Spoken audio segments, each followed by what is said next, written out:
Book 3, Chapter 8, Garnering, of Hard Times is called Philosophical.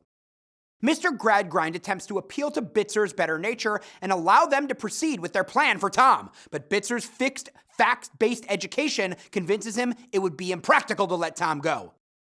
If Bitzer returns Tom to Mr. Bounderby, he has a good chance of being promoted to Tom's position. Mr. Sleary plays along with Bitzer's plans and lets him take Tom, escorted by some of his performers. He tells Sissy and the Gradgrinds he has a plan to subdue Bitzer and help Tom. The Gradgrinds and Sissy wait in an inn until Mr. Sleary returns to tell them the plan was a success and Tom is safely aboard a ship out of England. In private, Mr. Sleary tells Mr. Gradgrind that 14 months before, an old dog came to the circus and checked on all the children in the troupe before standing on its hind legs, wagging its tail, and dying. Mr. Sleary says the dog was Merrylegs, and his return to the circus meant Mr. Jupe had died. The dog returned to look for Sissy. Mr. Gradgrind and Mr. Sleary agree to spare Sissy the pain of this story.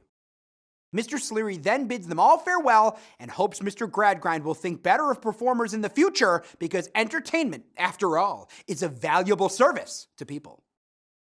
Bitzer's desire to bring Tom back to Coketown to face justice might seem legitimate and even honorable. Tom has committed a crime and is indirectly responsible for the death of an innocent man, if indeed Bitzer were motivated by a desire for justice. But that isn't really the case.